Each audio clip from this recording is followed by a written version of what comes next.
Dad left me our house when he died, but my mom kicked me out to live with her new family. 15 years later I tried to take my house back, but they're threatening me, so I brought cops. I am 24M.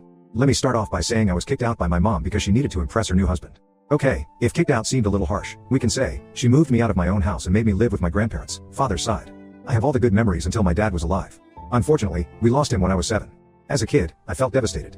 I was very close to my dad and sending him off inside a coffin broke my heart. I still remember that moment very clearly and it saddens me till date. While I was still processing the loss, my mom showed up with another man and insisted I call him dad. I was like, no way. I don't know if I was right or wrong, but I just didn't feel right to call him dad just within a few months of my own father's demise. After that first meeting, I often found him in my mom's bedroom and it was difficult to see how quickly my mom had moved on. She didn't even wait for a year before bringing my dad's replacement to the house. I was not ready to accept him as my dad's replacement. I had recently turned 8 when they planned their beautiful wedding. They had put up a pretty huge wedding for second-timers. Anyways, none of my business. She left me with my grandparents as she went on her honeymoon. A month passed by but she didn't turn up. I kept asking my grandparents when would mom come to pick me up, but they didn't have any answer. Then suddenly she showed up one day. I was so excited to see her after so long. I rushed to hug her but she had brought all my belongings to dump me at my grandparents'. I was heartbroken, to say the least. I lived with my grandparents until my high school. I was happy with them. My mom used to show up sometimes only to tell me how much she loved me and cared for me. Sometimes I used to question her that if she loved me so much, why had she dumped me at my grandparents'? She had no answer. She would try to cover it up by saying, oh, your grandparents are turning old, they need a helping hand to run their groceries and dump out their trash. It was much later that she admitted the actual reason. She had given my room to her stepchildren. Bill, mom's husband, had 2 children who moved into our house with Bill after their wedding. My mom prioritized her new family over me.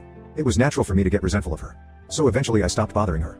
After high school, I moved out from my grandparents but I still visit them often. They were kinda savior for me. They have raised me. If not for them, my childhood would have been ruined. Now, I'm 24. After working for a year in marketing, I thought of starting my own venture. I needed capital for that. So, I thought of leasing my house. Oh, if I didn't mention this before, there's a bummer on the way for my mom and her loving family. Actually, the house in which they are living belongs to me. Yeah, that's right. My dad made a will on his deathbed and he very meticulously gave me every penny he had, including the house. I was a kid when his lawyer read his will after his funeral, but with the look on my mother's face, I can surely say that she was not liking it at all. Later, I got to know that she tried several times to overturn the will but she lost it every time. My dad had made the will very precisely that the house would be mine, but I can sell/lease it only after I turn 21. Until then no one touches the property. My grandparents think that dad would have probably foreseen mom's plan and that's why he made a rigid will. Else she might have manipulated me in my childhood to give away the house to her. Last month, I called mom to inform her about my plan of leasing out the house but she didn't answer my calls. This week when I went to meet my grandparents I told them I was planning to make some extra bucks from the house. They gave a weird reaction. I asked them what's the matter. They said I might have to face a lot of resistance to vacate the house from mom because her stepdaughter is pregnant with a teenage boy who has run away from his responsibilities. Also, Bill has lost his full-time job and is working at a store in the evening. So, basically, they are in bad shape financially. Now I really don't know what to do. I mean I also need that house now. I have quit my job and I need capital to start my business. Update 1. It became quite dramatic. Picking up from where I left. Like I said, my grandparents informed me that mom and her family are going through a rough patch so they might not vacate my house.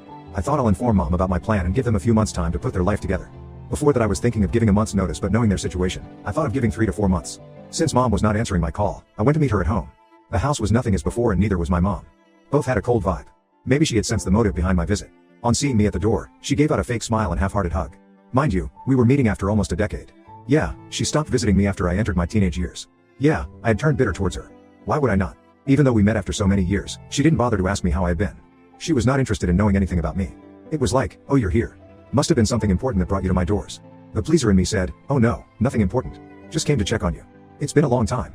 She smiled and said, sure it is. A wave of silence followed for another 5 minutes until I stood up to leave. It was definitely unpleasant. I didn't feel welcomed at all.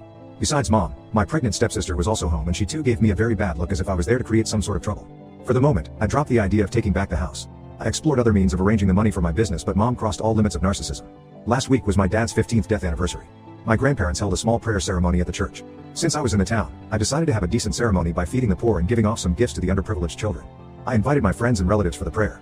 I emailed the invite to mom as well but she didn't respond. When I traced the history of the mail, I found she hadn't opened it. This was my first mail to her. I thought it went to a spam folder or something so I showed up at her house again. This time mom wasn't at home. My stepsister Brenda answered the door. No hello, no greetings, a straight question slapped on my face. You're back again? What's the matter? I said I was there to meet mom. She said, with the way she spoke to you last time, do you think she wants to meet you again? She said it so bluntly that I couldn't get what she said and I spit it out that I was there to invite mom for the prayer ceremony of my dad. She chuckled in my face and said, that was like centuries ago, you're still holding that up, get over it. I said, excuse me, he was my dad and it's none of your business to comment. She rolled her eyes and pushed off to her room. I sat there like an idiot for a few more minutes and then I left a note for mom at the table. I asked her to call me back. She called me the next day and I told her about the prayer ceremony.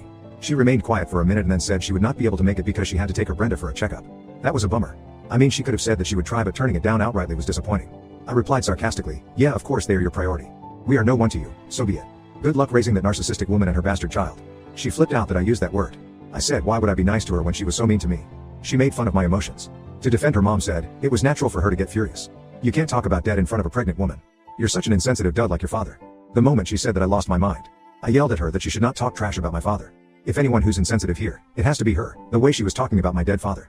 She said, your father died 15 years ago, goddamn get over it. I said, sure, the way you did, within weeks or maybe days, who knows? You know what, you don't need to come. My father would not like your prayer after seeing your true colors. I hung up the phone saying this. The same day I hired a lawyer and started the process of sending a legal notice of eviction. The lawyer took some 15 days to validate my dad's will and send the notice to mom. As expected, when the eviction notice reached them, she freaked out. Apparently, she never thought I would go to such lengths to extract my revenge on her for not attending dad's prayer ceremony. I laughed at her voicemail and blocked her. When she couldn't contact me anywhere, she showed up at my grandparents' place. I wasn't there at that time. Oh yeah, I'm living with my grandparents again until I put my life together. My mother requests my grandparents to convince me to withdraw the eviction notice. My grandparents are calm and nice people, that's why they didn't throw her out. They said they don't have any say in this, it's my property and I get to do anything I want. Fair enough.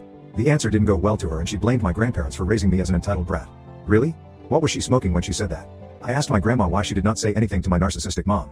Grandparents were like, we don't want to mess up with such a woman. I said I want to mess up and now I'm not gonna let them live in my house for one extra day. I gave the eviction notice as per the tenants law in the country, though they are not tenants. They ain't paying any rent to me. On top of that, I'm the one paying the property taxes every year. So legally, I'm entitled to throw them out right away.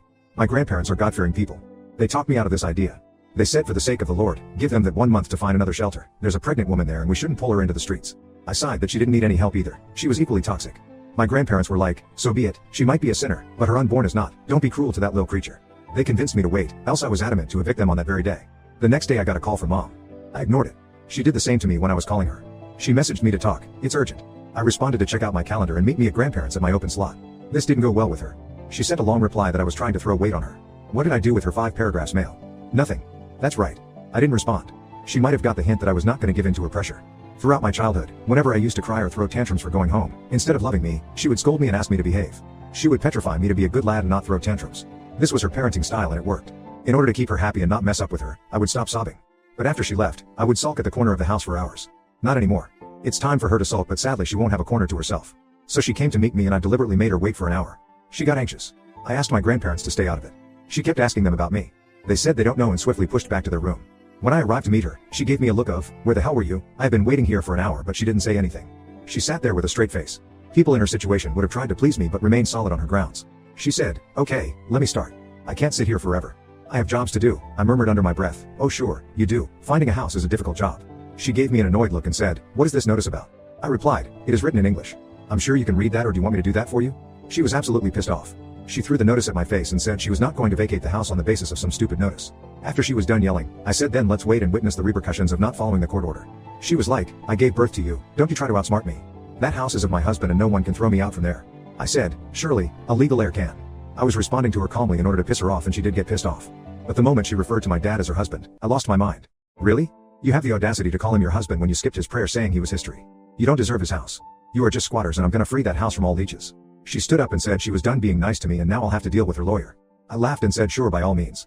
We still have 20 days to go. Let's see what next she pulls out from her sleeves.